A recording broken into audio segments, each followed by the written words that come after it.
You're listening to This Motorcycle Life, conversations about why we ride.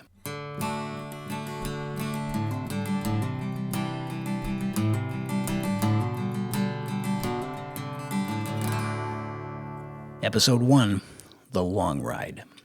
I'm Bruce Philp. Thanks for listening. Before we get started, a little piece of business. I want to acknowledge the promotional support of my friends at Eat, Sleep, Ride. The stories in these podcasts are about ordinary riders like you and me, the kind you see on the street every day. And Eat, Sleep, Ride is a great place to meet them. You can discover this online community and magazine at eatsleepride.com. And we're going to get to meet the founders and talk about a safety innovation called Crashlight in a subsequent episode. In the meantime, thanks for the boost, guys. Okay, let's go. It wasn't long after I started riding that I began to notice that there seem to be two kinds of motorcyclists in the world. They're the ones who have taken that epic journey, the one that took them 1,000 miles away from home. And then there are the ones that dream about doing it someday. The epic ride, in fact, is about as close to the heart of motorcycling as anything except maybe the machine itself. I came to understand this a couple of years ago in a conversation that took place at a gas station. I'd stopped to refuel after a summer afternoon ride on my way home to put the bike away. And I came out of the little booth where I paid for my gas, it was kind of an old school gas station, to find someone examining my bike. She looked up at dusty, bug-splattered me, and then looked down at my dusty, bug-splattered motorcycle and said, "Where are you headed?" It was an interesting choice of words. Not "nice bike," or "I hope you had a good ride," or "aren't you hot," and all that. It was, "Where are you headed?" It felt a bit like I was supposed to say that I was fleeing the law or on a mission of revenge, or that I was some kind of soulful vagabond looking for enlightenment beyond the horizon. But I'm an honest guy, and so I said I'm going home to cut the lawn. And she seemed a little disappointed. But it just goes to show you that for a lot of people, a long, profound journey full of uncertainty and discovery is exactly what a motorcycle is all about. Especially when there's just one. A motorcycle heading somewhere is something everybody understands. And it seems to be a bridge between the people who ride and the people who don't. But the conversation at the gas station left me wondering if maybe I've been missing something. A motorcycle has to be the most dangerous and uncomfortable way to cover a great distance. So why has it been nagging at me that some kind of test I need to pass before I can call myself a real rider? For the answer, I knew just the guy. Terry Bell is a lifelong motorcyclist from Halifax, Nova Scotia. And despite having close to half a century of riding experience under his belt, he'd never taken that long ride either, even though it was probably in the back of his mind. But then one day, everything changed. Terry's Odyssey would be called The Big Stupid. Let's hear about it. Terry, thank you for joining me and answering this existential question about why should somebody go on a really, really long trip. Yeah. Well, because as we will discover, I have not had mine yet, and it seems to be a rite of passage for motorcyclists. So I'm kind of looking forward to the experience of to the vicarious experience, let's say. Let's just set the table a bit. I think and introduce people to your bona fides, if you like. So you've been riding for about 1,000 years, I think, and you've had 1 million motorcycles. Is that roughly right? Yeah, I'd say you're probably about 950 years long, but yeah, about 50 odd years and a whole lot of motorcycles. And what are you riding now? I have a Royal Enfield, and no, not one of the old British ones, but the ones that come from India, and a KLR 650, which is my third KLR 650, because clearly I'm in love with things that are agricultural. Two bikes with a lot of soul. But I mean, you've been around, I think. And you should know something about that because you've had a tractor. So pretty much the same as a tractor of yours. The most soul you can get is a diesel engine. When they make a diesel motorcycle, I will be first in line. Yeah, so cool. So I kind of wanted to kick off this conversation by asking about one particular trip that you took because of the sheer audacity of it. But we can kind of go where it blows us after that, and that is something called the Big Stupid. Tell me about the Big Stupid. Okay. I should probably point out that the Big Stupid was conceived probably about 9 years ago and took place about 8 years ago. And up until that point, in all my years of riding, I had never been what you would call a long distance rider. I would put on a fair number of miles in a season, but I would never go out and do much more than maybe 300 miles or, maybe 5 tops, kind of a thing. So the whole idea of doing a really long haul trip hadn't really entered my consciousness. And then it was that 9 years ago that I was lying on a gurney, and a doctor had a camera up my dick, and he said, "Oh, look at that, cancer!" And everything sort of changed after that. Yeah, no and kidding. and I was doing, and I say this with all due respect to Neil Peart, but I had a little Neil Peart moment there where my world just instantly seemed to be turned upside down. And as it turned out, after some slicing and dicing, I survived just fine. And as I was in the process of doing that surviving thing, I said, I gotta go on a ride, and I gotta go on a long ride, because it seemed to be like the cliche. And I had a couple of buddies that I contacted, and I said, I've got this really, really crazy idea that we should ride from the coast of your country in America to the coast of my country. And we should do it as some sort of a challenge. And they said, well, what do you mean? What are you envisioning in the way of a challenge? And I said, let's do it on 250cc motorcycles. That's the punchline for sure. And my friend Charlie Steinman, who is just outside of Austin, went, sure, just like that. He was like, sure, count me in.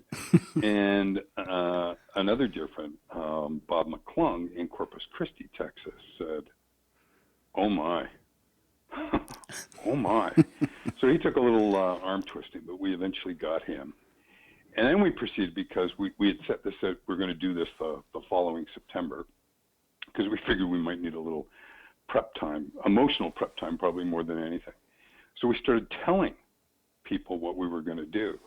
And everybody we talked to said, dude, that's stupid.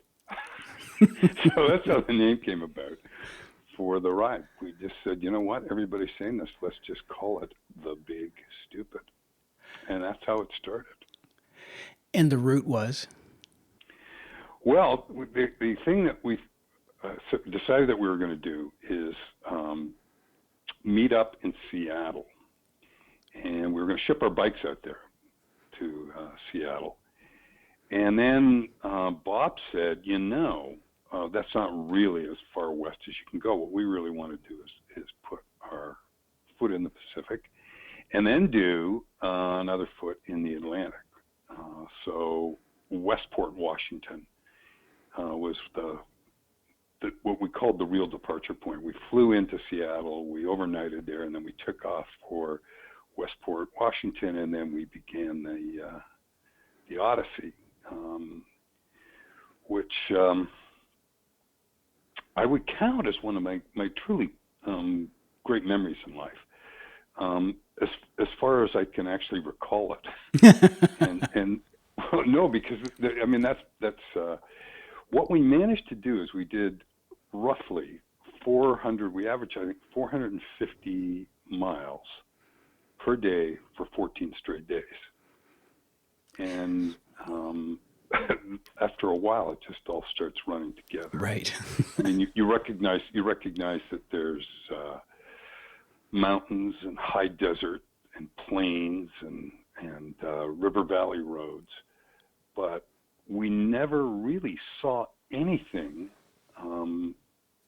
that we didn't see from the saddle, which is to say, we never stopped at any sort of historic marks or made a point of going to any parks and getting off the bikes and wandering around the parks, because the way we had planned this, which you could argue wasn't really well, was that my friends had a flight leaving out of Halifax going back to Texas, and we had exactly 2 weeks to do this trip.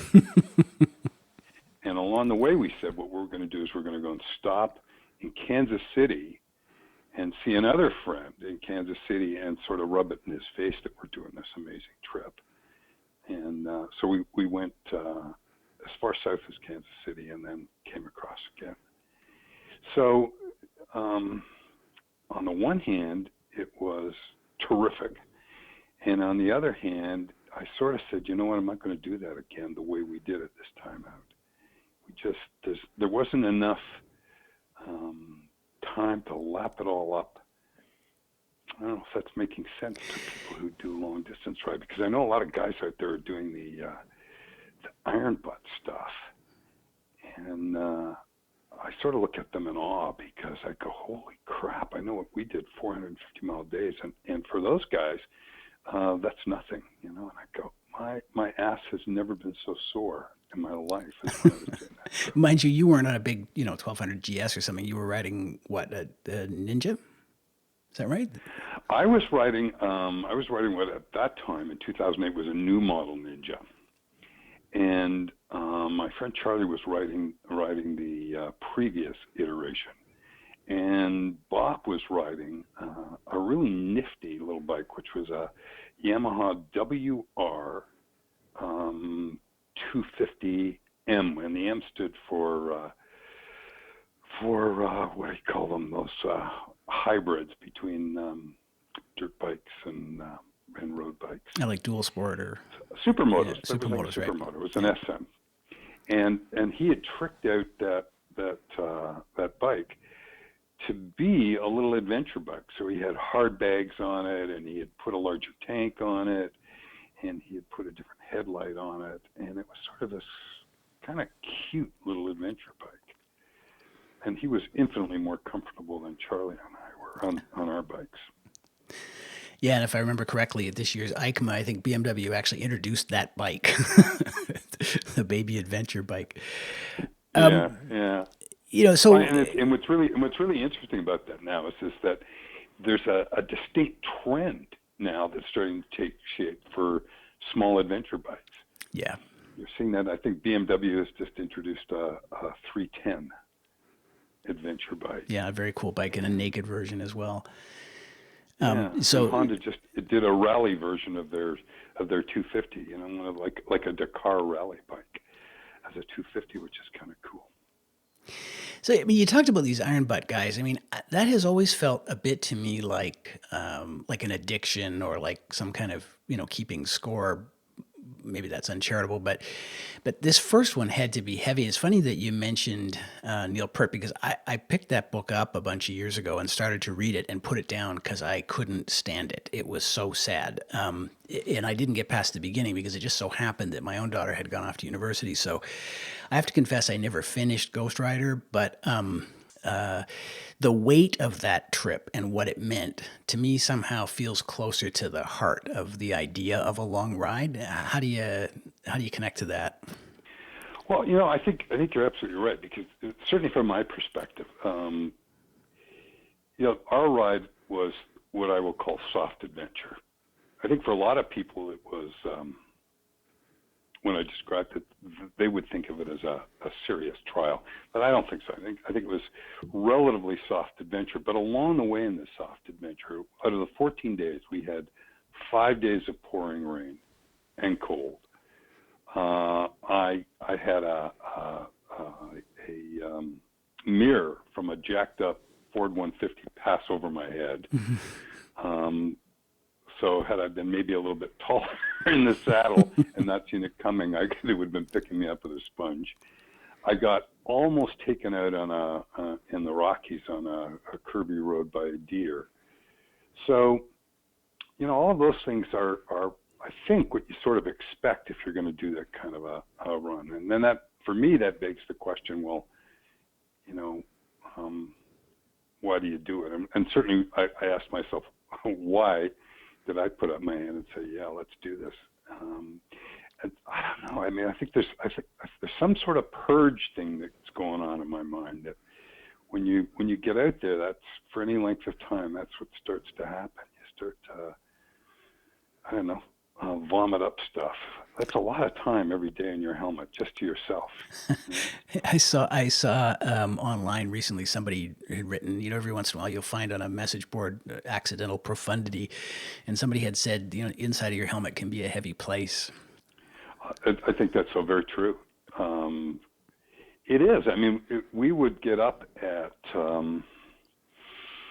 around 6 in the morning, and we would meet in whatever motel, hotel, lobby stuff, whatever we could in our face, and then ride through till from 8 till noon or 1, and then grab some lunch, and then ride to 5:30, 6 o'clock at night.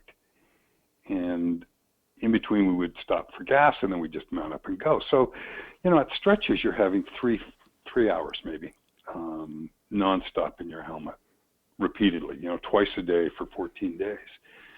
So yeah, a lot of stuff happens. A lot of sort of, even if you're not into meditation, it's sort of unavoidable that you just review stuff. You just, your mind just starts to wander and cover all sorts of territory. And I think that's part of, I think certainly for my friends and for myself, there's an addictive quality to that.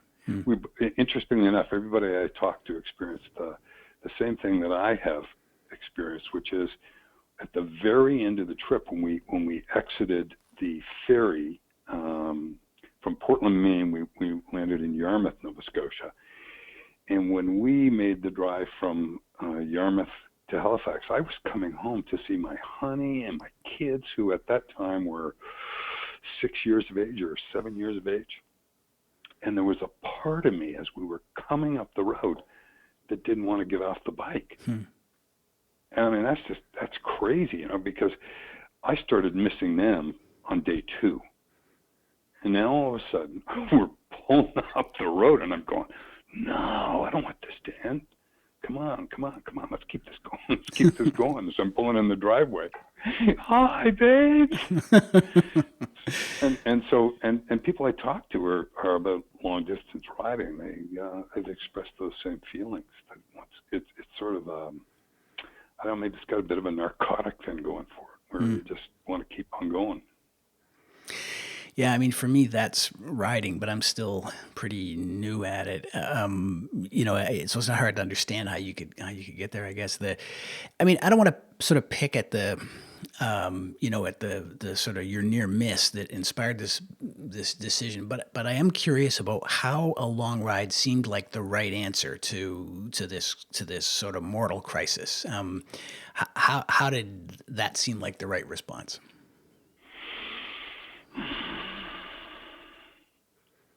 That's such a great question. I'm not sure I know the answer. I mean, maybe I'm still trying to figure it out. I think the long ride, I think I felt the need to purge. I needed to deal with this thing.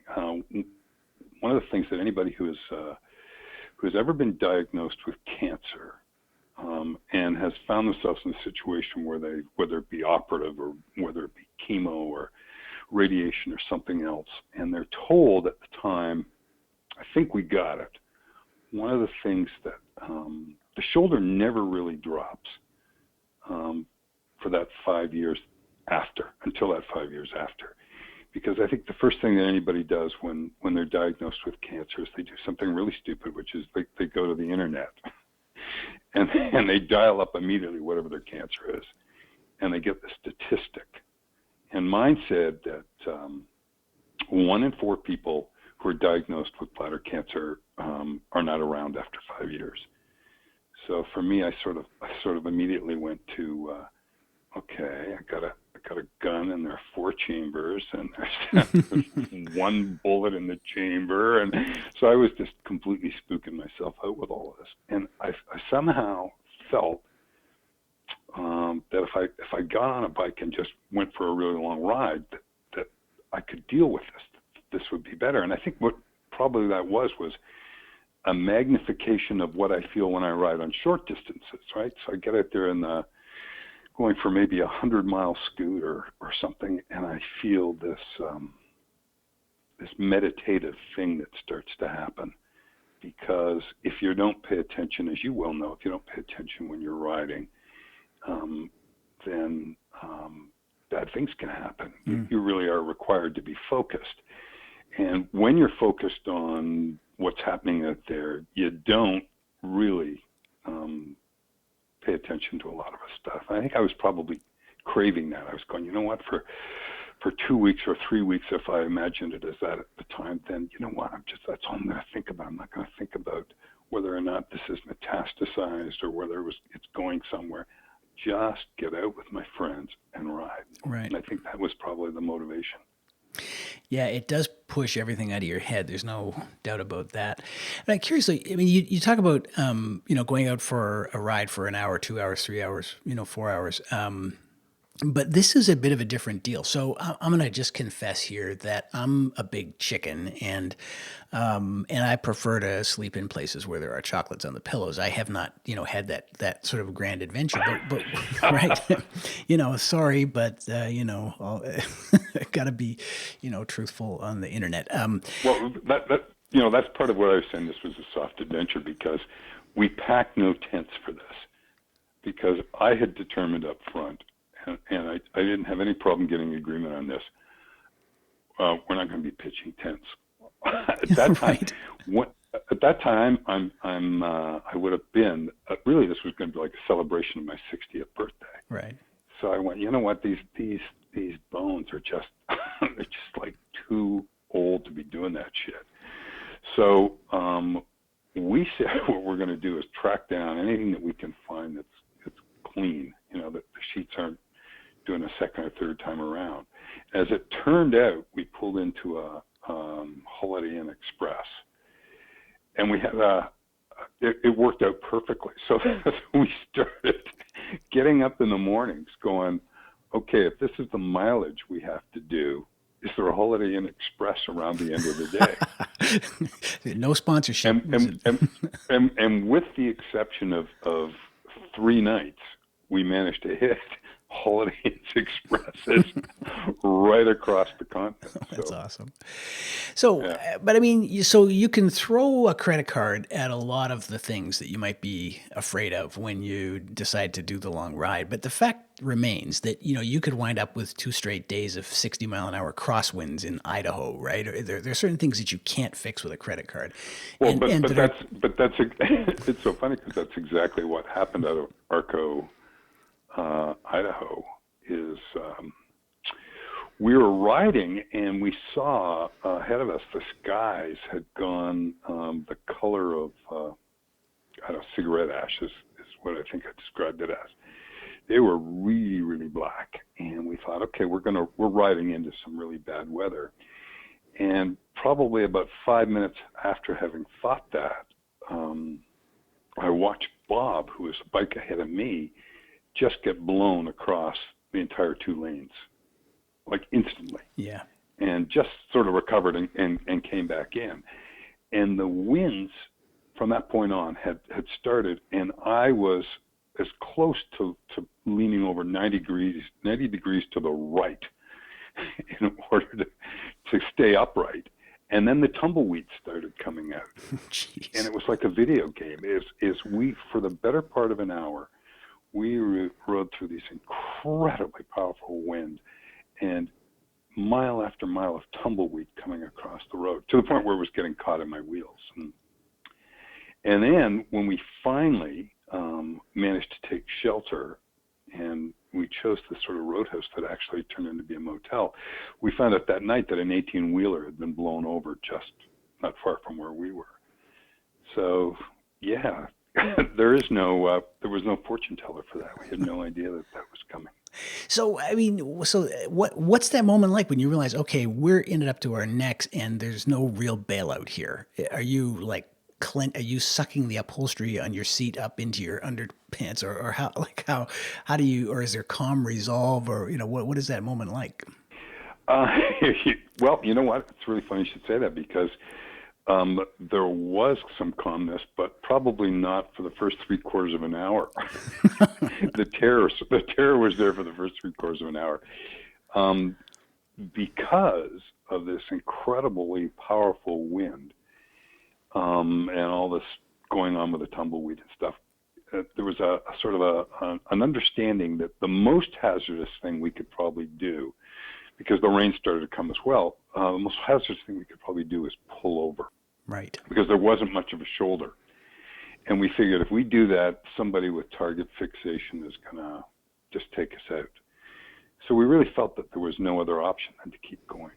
And I would say, oh God, for at least 3/4 of an hour, I was probably as frightened as I'd ever been. Because, we have another lane of traffic coming at us. We have big 18-wheelers on our side and 18-wheelers coming down opposing us. It put the adventure in adventure right. Yeah, that sounds pretty adventurous by my standards.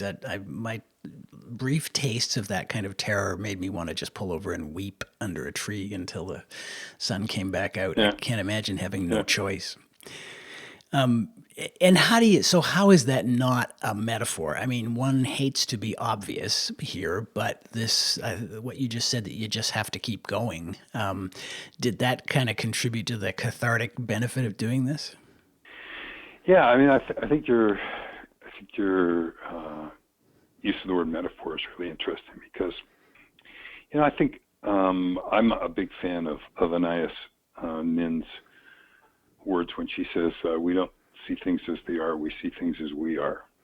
And I'm not sure that. I mean, I think we certainly, Charlie and Bob and I shared this bond through that. And when we sat and the scotch came out after, Right. I think we were, we're talking probably the same story, but there's a real chance that the three of us saw it differently, because just of who we are. Right. And I don't know the degree of, I actually don't know the degree of fear that they had, if any, during those moments. I know that historically, and I may have mentioned this to you at some point in time, but I don't think I've never gone for a ride ever without having that the feeling that this could be the end. Right. Never. I mean, I could go and I could ride this wonderful ride out here in Nova Scotia, this Peggy's Cove Loop, which from start to finish is 100 kilometers, and it's like Laguna Seca by the ocean. Right? It's just fantastic, twisty roads, and I don't know that I've ever done that and not had at least one thought of some catastrophic thing happening. Now that may have only lasted about 5 seconds or so, but I go, what if I have a chain failure, or what if a deer comes out of the ditch, or it's always one of those. So the intensity during the Big Stupid of being able to have those thoughts from time to time with so much saddle time going, were probably more than a lot of people experience, or maybe other people do experience that. I don't know, but I certainly had them every day. Not some long protracted thing, but every day it would cross my mind that this could be big doo-doo. Right. This guy could be stepping in big doo-doo here. And what's for me is important about that is that I realized that was actually the whole reason that I wrote, which was sort of an epiphany for me, because I'm one of those people that probably have been guilty of thinking way too much, and particularly when it comes to things like riding. Like, why do we do this? And I actually realized that the risk factor has been a really big factor for me in riding. In that, if I could absolutely be positively certain that nothing catastrophic could happen by riding a motorcycle, I would probably, I don't know, take up surfing bull riding or something else, because for me that's always been part of the appeal, that when I get off the bike, guess what? I'm still sucking up oxygen, and this is fantastic. There's a high that's coming out of that after getting off. Yeah, I know exactly what you mean. First of all, I find it very comforting to know that I'm not the only person who thinks that every time I, thumb the starter, it could be the beginning of a tragic story. So, Well, it's because it can. It's just, I mean, don't you find that whenever you tell somebody who's a non-rider that you ride a motorcycle, they always have a story for you. Always. That ends badly.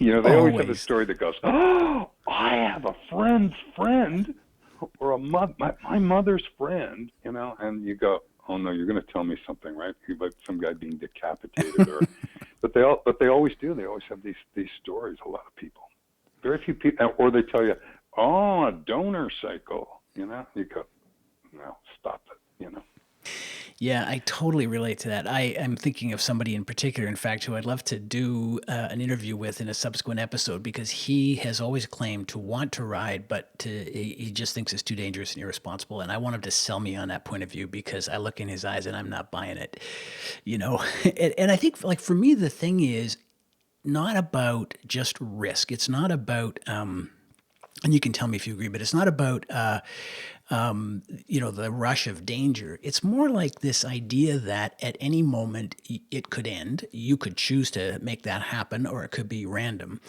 But that's true everywhere in life. And the difference with a motorcycle is that you know it, and everybody else, it seems, from at least behind the handlebars, doesn't seem to understand it.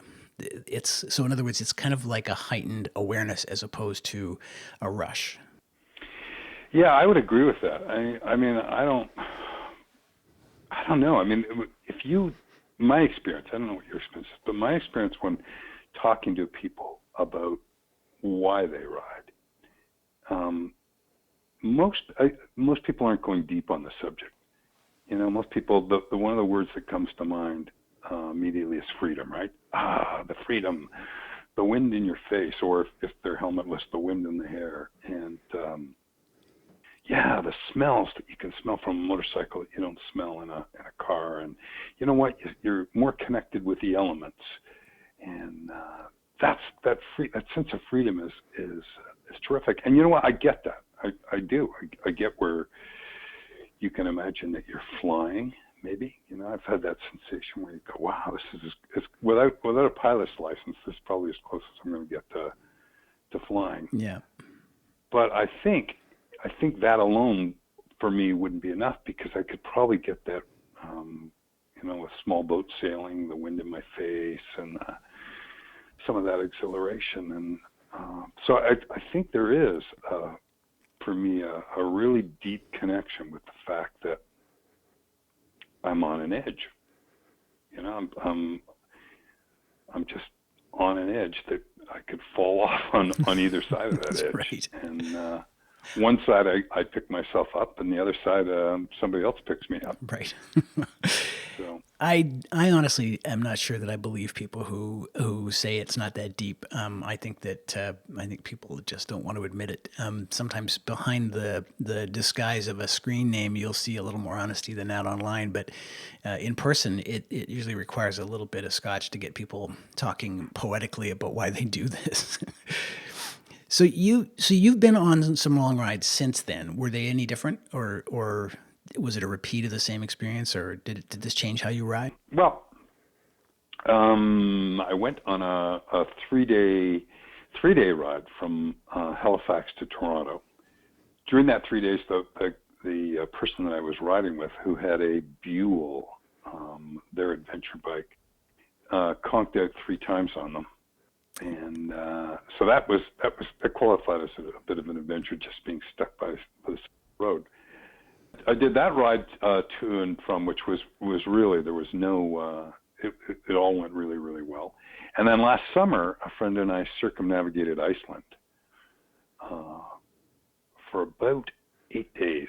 We took doing it, and that was again, I would classify that, the way we did it, as more soft adventure, with the exception that I had never been so cold in my entire life. And again, being some sort of animal magnet, and no exaggeration there, I literally missed by a matter of a couple of inches being taken out by what I would estimate to be a 250, 300-pound ram. And he ended up by running beside the bike. I could hear his hoof falls on the pavement, and I could see his eyes wide open, and I could smell him coming up. And the only reason that I'm talking to you now is that at the very last moment, I should point out that in Iceland, it's free range, so there are no fences. So the sheep, which are plentiful, come right down to the side of the road to graze. And you think on day one, you go, we got real problems here. And then by day 4, when you realize none of them come out on the road, you go, oh, okay, this is just the way it is. And I figured we were doing about, in miles per hour, I'd say about 70, 75. And this guy decided, I'm coming out. I'm crossing now. It's a good time to cross. And it was a strange feeling, because as I was coming and he bolted, it was like time slowed down, and I realized there was nothing. There was nothing to be done. I mean, I couldn't hit the brakes. I couldn't swerve. I mean, it all happened that fast, and I thought, this is it. I'm going over. I'm going over those bars, and friend Bob, who is behind, will look in his rear view at some point and realize I'm not there. and this massive Icelandic wool just swerved at the very last moment, and of course, frozen time, it probably lasted longer than it actually did, but probably ran beside me for 3, 4, 5 seconds. Jeez. And then just veered back onto his side of the road. And I continued on. And I thought, okay, that's my thrill for this adventure. And we got probably about, I'm going to say 100 kilometers down the road. And the pavement came to an abrupt end. And there was a road crew that was working on gravel. And they had laid this gravel, which I'm going to estimate it maybe 3 inches deep, 4 inches deep. It just looked like a cake that we were riding into. And I hit it standing up, and Bob, who was ahead of me, was seated. And I just watched him do what appeared to be a very long tank slapper. Oh, no. His whole front end just started going side to side. And I found myself riding by him and looking over at him and smiling at him. And he's smiling at me. And we're really not understanding what the outcome might be. What I was conscious of is there's no way, if he went down, and I could see ahead that this road construction probably went for like 1/8 of a mile. There's no way, if he'd gone down, that I could then stop, because there was so much gravel that my bike would have just fallen over if I had tried to get off my bike. So we'd just be like a comedy team of the two of us getting on and off our bikes. And he rode it out, which was fantastic. This thing just kept bouncing back and forth, side to side. And he rode it out, and on the other side, we pulled over and just sort of laughed our ass off over the whole thing. So that, in Iceland, was the 2 moments that qualified it for, at least soft adventure. Right. Other than that, it was about 1,200 miles of pretty beautiful stuff. Yeah, it's a spooky place. I would love to go and do that ride. So when you come home and riding returns to being something you do for a few hours at a time, was that experience diminished somehow after the big stupid, or did it become more special in some way, or how did your relationship with it change? Yeah, I think one way it changed dramatically is that I don't think I'd ever cross a long distance on a 250cc motorcycle again. I think we proved the point, which which is you can do it on anything. And I think there's a little bit of, for all of us, there was a little pride in that. It was like, damn, look at that, you know? But I sort of went, no, I don't think I'll ever do that again. And one of the aspects of the trip was, and it reminded me of that almost up until fairly recently, almost all of my riding has been the way a lot of people ride, which is the same way they ski. Actually, it's you go fast. That's the whole point. I think somebody opined once that riding a motorcycle is going nowhere fast. Mm. You know, you just get on it with the idea that that's the exhilarating part of riding a motorcycle, and through this big stupid, because of the mileage that we had to make in a day, as fast as we could on 250s is how basically we tended to ride. And you've probably had those rides too, or I think, you know, people who are going to hear this have had these rides where you get off your bike and you're really not conscious of seeing anything, you know, other than a few hundred feet off your front wheel. You just, it's like it's all a blur, right? It's like, holy crap. Yeah. Wow, we're here. But, and I think coming out of the big stupid, that's how I felt. I felt that it was, we traveled this very long distance, and really from, you know, what we, other than what we saw from the saddle, we really didn't see anything. And I sort of went, I don't want to do that again. That's why when we went to Iceland, we took a week to do 1,200 miles, you know. So not exactly dramatic, but we actually got to check out stuff and kick back and enjoy it all. So returning after the big stupid, I said, you know what, I get going out for a blitz occasionally, but it's not really how I want to ride. And the other part that happened when we were doing that long ride was I took pictures, whatever gas station or restaurant we stopped at, I would take pictures, and occasionally, maybe once or twice, we would stop at the side of the road to take pictures of something that we thought was kind of pretty or majestic or something. And I really started to like the whole idea of photography in a big way.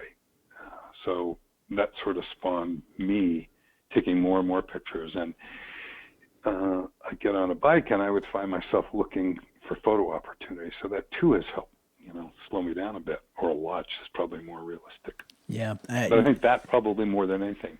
And the other aspect, which is I'm just not sure I want to go. I want to do, you know, 6,000 miles or close to it. You know, I'm just not sure I want to do that anymore.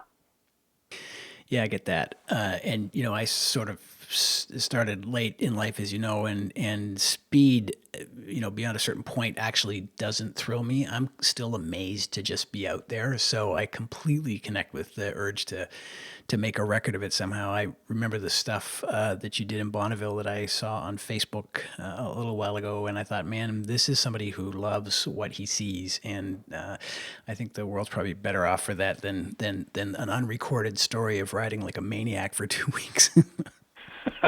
You see, you arrived at maturity. You know what I mean? You came to the sport as a thoughtful, mature person, and I'm sort of arriving there. You know, I'm sort of just leaving my adolescence now, and I'm arriving there. And I got to tell you, I'm really liking it a lot. You know, you referenced Bonneville. And my friend Charlie, who was on this big stupid, has been, I think, I'm going to say he's been 4 or 5 times at Bonneville in an attempt to join the 200 mile per hour club. And so I went out there to watch him hopefully do that, and the understanding that I would don his leathers and get on his bike if I were so inclined, and also attempt to do it. And we arrived, what happens when you go to Bonneville is you go and you set up a camp fundamentally with your truck and trailer or whatever it is, that you pretty well have for the week. You cannot sleep on the salt. You have to exit every night, but you leave your trailer with your bikes in it, and your awnings or whatever you have set up. And we would go back. We would leave probably around 6 in the morning to be there for sunup, so that he could get in his leathers and go and wait for a chance to run, which was on some days I think the wait was 4 to 5 hours long in the heat in his leathers. So when he said to me after day 2 or so, he said, "Are you going to do this?" I said, "Are you out of your mind?" I'll die of heat prostration.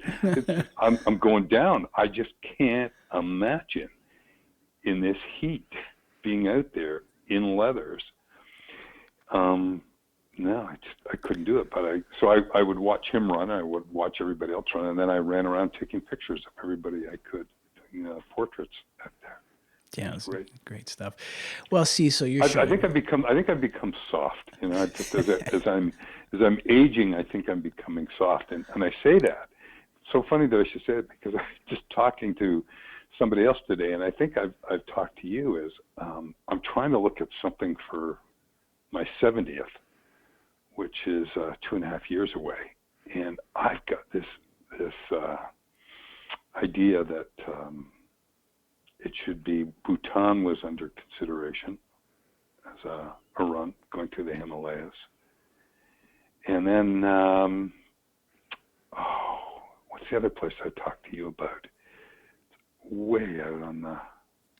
Oh, it was somewhere in Southeast Asia, I think, wasn't it? Yeah, you know what? It might be a mental block that I'm it's a message. I'm having, and because we talked about sleeping in yurts, right?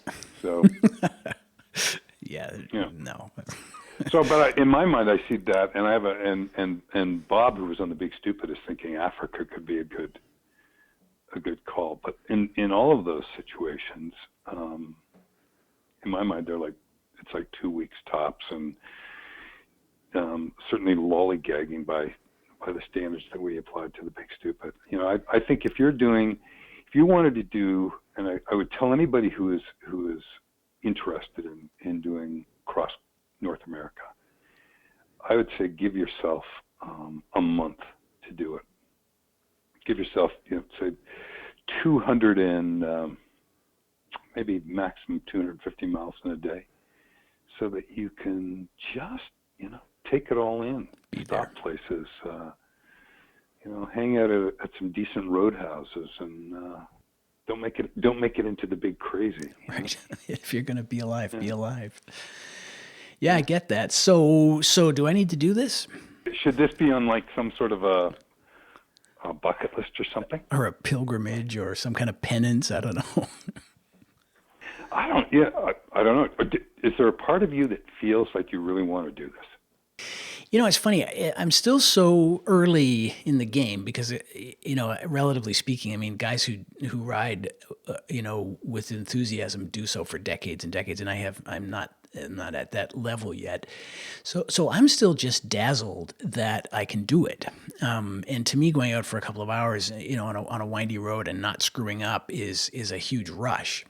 But there's this funny sense you have that if you haven't done your epic journey, if you haven't done your odyssey, to use the word that you used at the beginning of our conversation, that you're not sort of complete. You don't have you're missing a stripe, if you like, on your sleeve.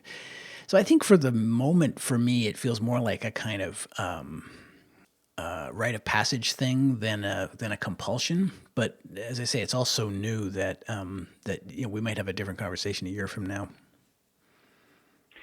Yeah, I don't know. If you bounce around enough forums and you hear people asking the question I always found really interesting, because I actually sound kind of silly, and you may have heard it too. It's what constitutes a real rider.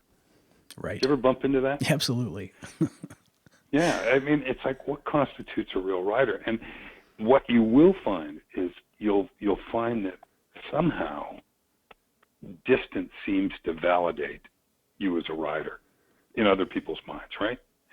So and distance doesn't necessarily mean doing something like we did, the big stupid, it means how many miles / kilometers you put on in a season. Right. So I'm thinking, okay, so wait a second. You mean those MotoGP guys aren't real riders? Right. Because they're not, they're going around an hour. They're doing 40 miles on a race, or 60 miles on a race, and they do 17 of those races. Yeah, wait a second. You mean, oh my God, they're not real riders? So I don't know. I don't think that's what constitutes being a. I don't think distance is the equation of being a real rider. I'm not sure the term even makes sense. Real rider. I think if you're out there and you're loving it, big time. I think that's all there is, isn't it? You ride because you love to ride, or because you have to ride. It's just part of your DNA. You do it. And I think if you're doing that, then that's the joy of it. Yeah. I mean, I've been doing this. I think it's like 52 years, and I can't stop. I don't ride necessarily as frequently as I did, but I can't stop. If I don't have if I weren't to have bikes in the garage, I'd scare the crap out of myself. I go, oh my God, is this the end? Like, I mean, I've already anticipated that. It's sort of, there's a Vespa coming in my life. It's coming. It's when I can't quite get that leg over the adventure bike or some other kind of, or bend down like on a cafe racer. And guess what? There'll be a Vespa, and after the Vespa, there'll be a motorized, an electric motor scooter for me or something. But I can't imagine not doing this. Yeah, I hear that. And from what, talking to you, you're coming to this later than some people, but man, the hook has been set in you. I can feel that, it's like, it's set. It's not going away. This isn't, I don't think this is going to be something that you stop doing next year or the year after or 5 years from now. I think you're hooked.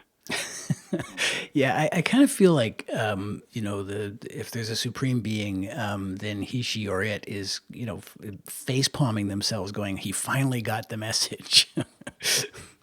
So yeah. Yeah. So I mean, I'm obviously curious as to, the motivating factor for you, and this for you. It sounds like, to me, anyways, it sounds like there's a lot of pure, unadulterated exhilaration. Oh yeah. For you. Yeah, it's the most joyful thing I probably have ever experienced, other than being a parent. It's and I just can't believe that it's been out there all along and I haven't been paying attention to it.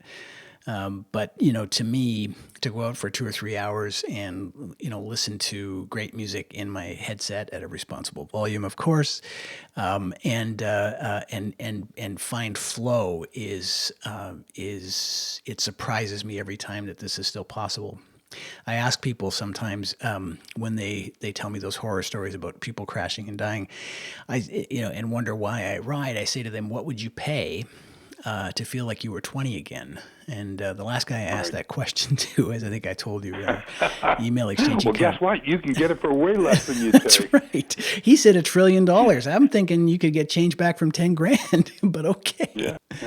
Hey, let me ask you, because I'm always, when I'm with riders, what constitutes a good ride for you? Really, no mistakes.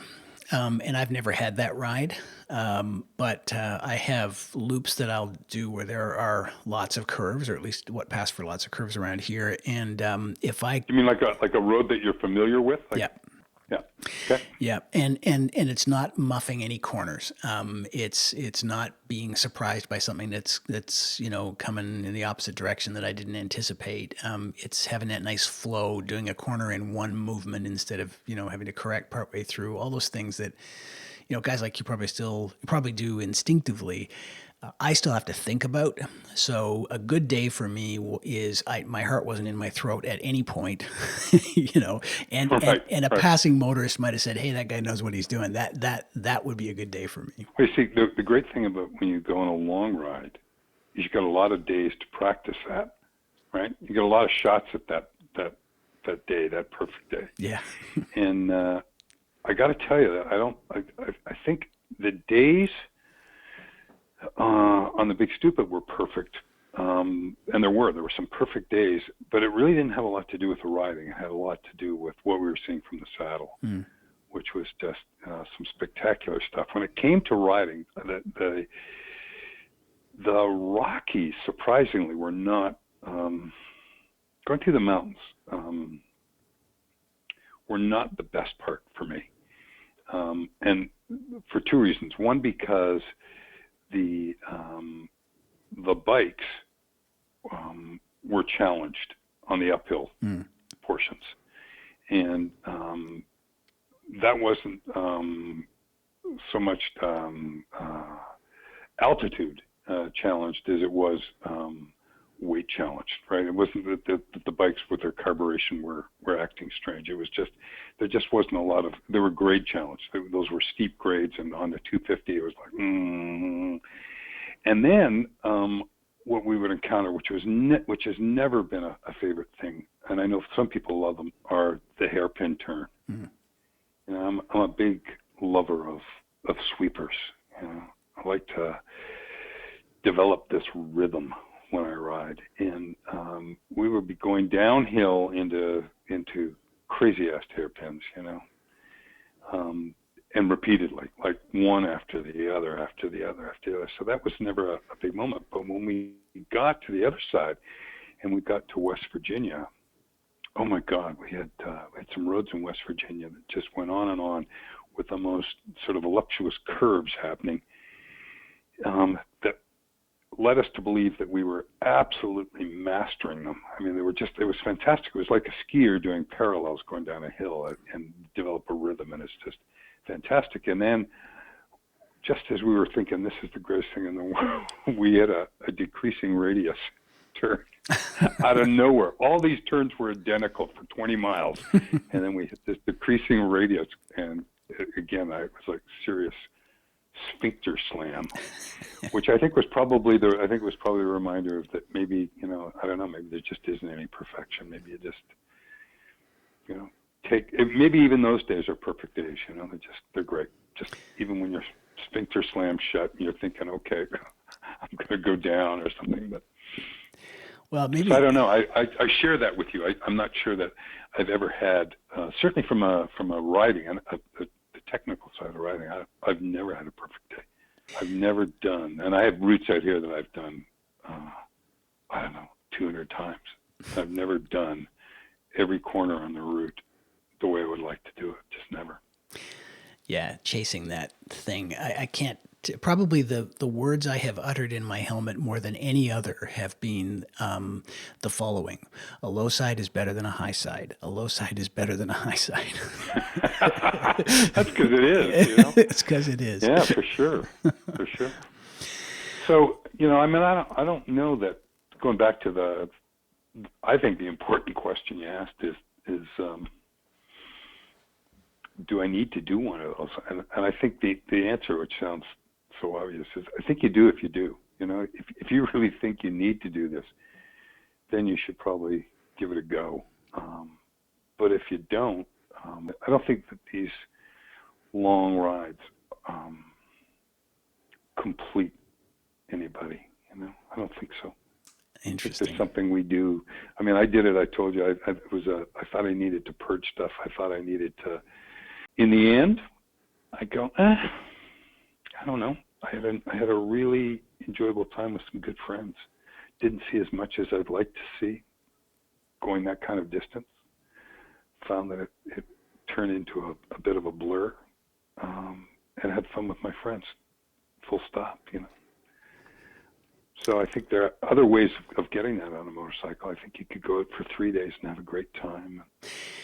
Yeah, it sounds like the moment of truth was the decision to do it more than the actual act. Well, you know, and there's some real truth in that. There's just just making the commitment to do it. I have a tendency on these things to want to fly things out on the horizon.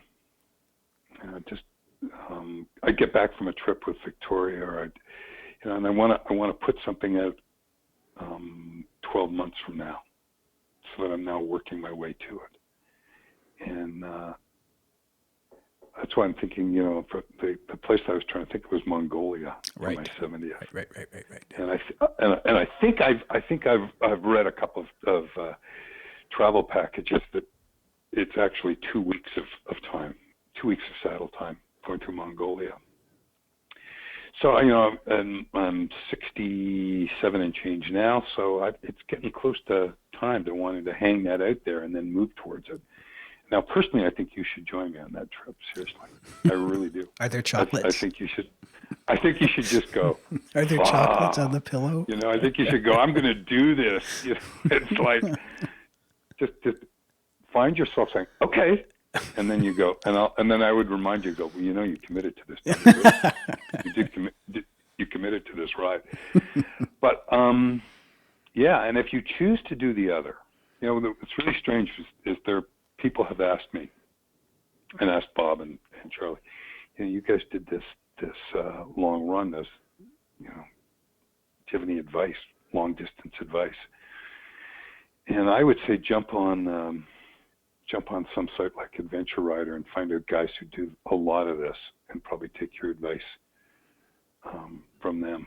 I think I would say slow down would be top of my list for advice. Slow down and really enjoy it.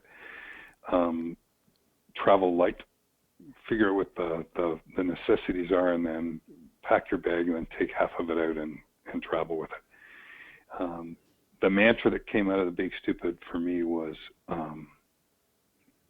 warm and dry. Mm. Be warm, be dry. If you're warm and dry, everything else is possible. If you're cold and wet, everything starts to go south in a hurry. You make riding mistakes. You're miserable, So figure out. As I said, we got like 5 days of rain out of the 14. So figure out what it's going to take to be warm and dry, and take that route, and travel light, and laugh a lot. If you're warm and dry, everything else is possible. I can't think of a better thought to wind this up on. This has been awesome, Terry. Thank you. My pleasure. And given that this is going public, or hopefully so, then I think this is the point where you should say, I'm in for Mongolia.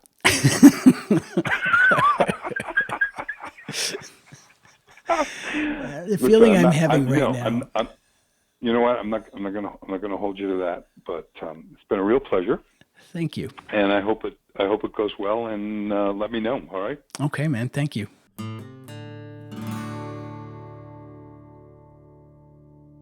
I love the honesty of Terry's story.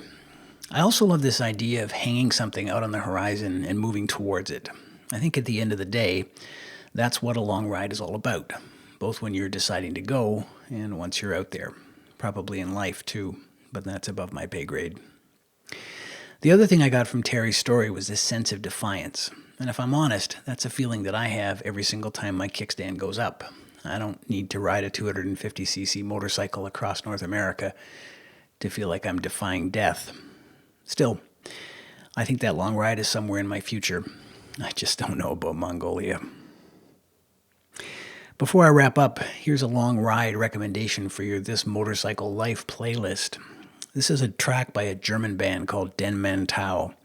We found them playing their hearts out on Santa Monica Pier in Los Angeles a couple of years ago. The song is called Busker's Philosophy, and although it doesn't have very much to do with motorcycles, it has everything to do with being a long way from home. You should check it out, however you like to get your music. Thank you for listening.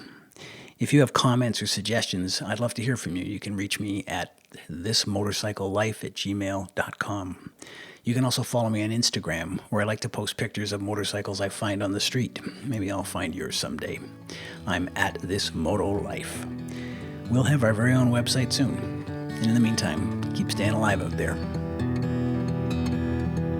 A guitar in my hand, when like is my friend, I'm going elsewhere to see the other land. Heroes are made of this chemistry, and this is a Busker's philosophy. a trumpet in my bag, big dreams on my head. I'm going out there to be another man. That seems to be our prophecy, and this is Sebastian's philosophy. It's my life, you can have it all. I know with you I can change.